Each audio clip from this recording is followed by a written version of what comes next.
have to say matters. I'm writing it down. They're gonna fucking love you. They're gonna love you. They're like, who the fuck this guy?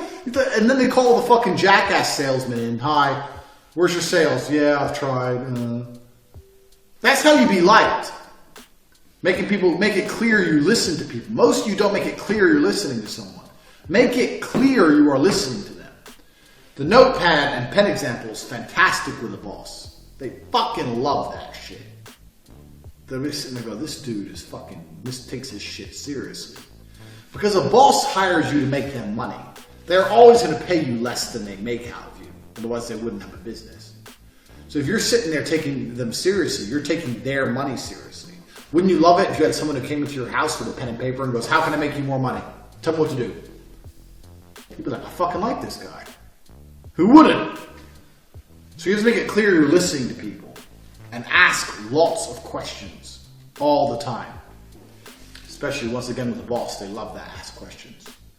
So even if I knew the correct answer, I'd ask them a question. So I'd say something like, I have my pen and my paper, I'm sitting there. I'm always tempted to get a job again because it was so easy. You know what? I never failed a job interview, ever. I'd go for jobs that required a degree, and I didn't even have a degree. I just walk in there. Go, so Mr. Tate, your degree? I haven't got a degree. Didn't need one. I didn't need one because I'm the best. I'm prepared to prove I'm the best. I'll work for a week for free, and I guarantee within 6 months I'm going to smash any sales target you set me.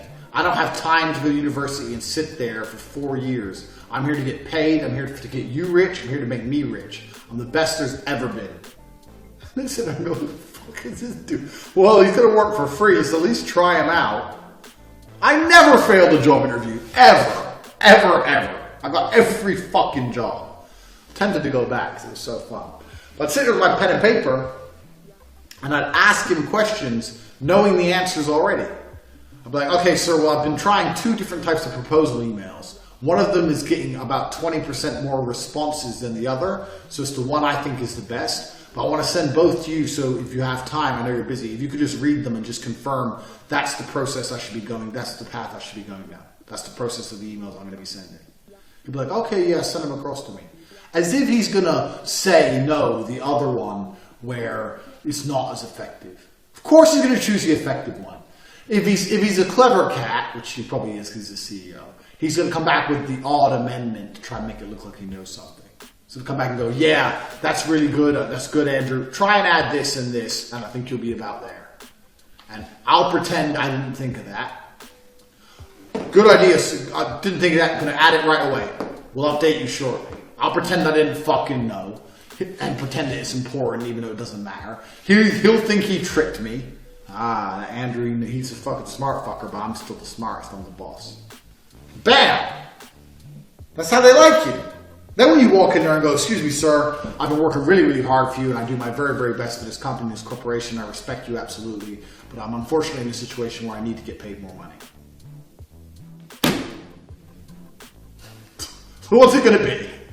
That's what I used to do. I used to smash sales records, and then they were sitting there like, this Tate guy's going to make the company rich. I'd walk in there 3 months later and say, unfortunately, I'm in a situation where I need more money.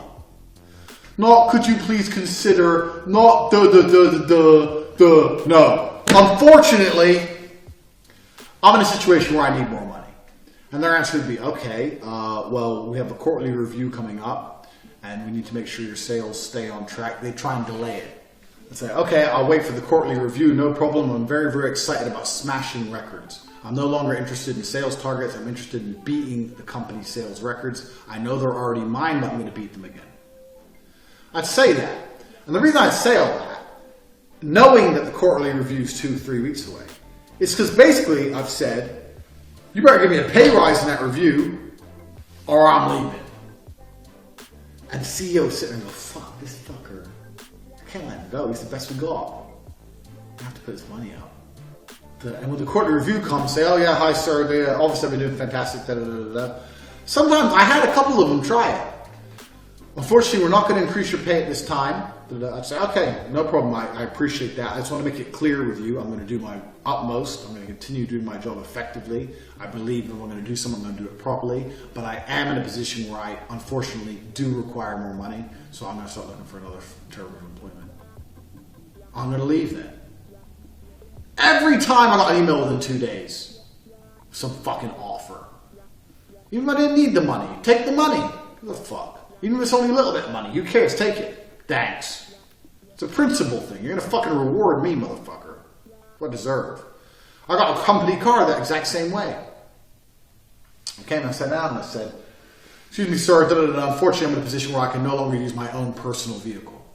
He said, well, we don't do company cars. I said, I understand that. And I know you're paying me 20 cents per mile, but the car I have is putting damage on the car. Also, my brother needs to use the car. I am a very good salesman. I intend to continue to sell effectively. I guarantee I will continue to break every single company record, but I can no longer do it in my vehicle. I need to be provided with a vehicle, or I can no longer work for this company. Boom! Give me a car. Most of you fuckers are afraid to say shit. Walk in there. Give me a car. What car?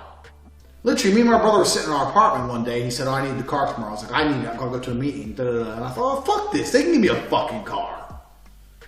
Next day, had a car. We don't do company cars. Yeah, you do renting a fucking car because your number one salesman makes you all your money fucking said so. I guarantee you do that, don't you? Went down to Hertz and picked me up a fucking nice car. Of course you did. BMW's 3 Series. Thanks. Let's spill coffee all over the fucking seats. Ain't mine. I don't give a fuck. So you gotta be mean your shit. But with CEOs, sometimes you have to pretend you're listening, but pretend you're listening to people. They like that shit. Give your little notepad. Get your shit together. This can also work with women. Sometimes when one of my girlfriends, I say one of, because all you real G's know how us real G's live. They're like, oh, I've really got a problem. I need your time. And they're complaining at me. I say, look, listen, I'm busy right now. But I'm going to come around later and we're going to sort it out. If I say, okay, tell me what's the matter, and I have to say, no, I'm going to come around later and sort it out. I turn up later. Okay, you have all my attention. What's the problem? Blah, blah, blah, blah, blah. Okay, all right. Okay, I'm going to do something about it. Yeah, but do what? Listen, I'm a fucking man. I know what to do. Just shh, go. And then you do nothing, and then they forget about it because they're women. No big deal. Just giving someone your undivided attention in a short burst can be extremely effective. Extremely effective. Leaning forward implies you're paying attention. Keep that in mind, as opposed to leaning back. We've already discussed this already. I've got a long list of questions from you motherfuckers. Leaning forward implies you're paying attention. Someone goes, how do I make it clear that I'm paying attention to them? We'll make it clear listening to them. We just discussed all this, but also lean forward. You can lean forward sometimes. Yes, tell me. It matters so much. I don't actually recommend this for women, but it is something you can do. Also, we're talking about women. There's a lot of body language with pictures of women that people talk about. Like, don't lean in towards the girl. Well, we just talked about leaning in. Because leaning in shows that you're listening, shows you're attentive. But if every single picture is of you leaning into your girlfriend, then it shows that basically she's in charge because you listened to her. As opposed to her leaning into you. So it is a sign of submission. For the same reason it's a sign of listening, it's a sign of submission. So keep that in mind. If you want a picture of you and your girl, you want to put it on Instagram, whatever. It needs to be a picture of you. I'm the man. I am the oak tree. She's hugging the oak tree. The oak tree doesn't bend over to the people who hugs it. I'm the fucking G. She enters your world. You don't enter hers. Most of you guys already know this stuff. So it's not that complicated. But yeah, it hasn't got to be conscious. The reason body language is so effective is because it's unconscious. That's why it's effective. That's why people read it. Because it happens by accident. So you have to consciously alter yours. But when you're going through life, you can't be sitting there going, how do I do this? How do I do that? You've got to just start thinking about it and practice a little bit and it become natural with your hands, etc., etc. So body language to women is never appear submissive. Women don't want to fuck a man they don't respect. Women don't have to like you to fuck you. They have to respect you. Do you know how many times I've retweeted, check my Twitter, I've retweeted a girl saying, I can't stand this hate speech guy, but something about him, I have to follow him. Or on my YouTube video, I hate you, you're such a dickhead, I almost want to meet you. Or I retweeted a girl today, I almost want to slap, I kind of want to slap him, kind of want to fuck him. And that's because they don't like me, but they respect me. So like, this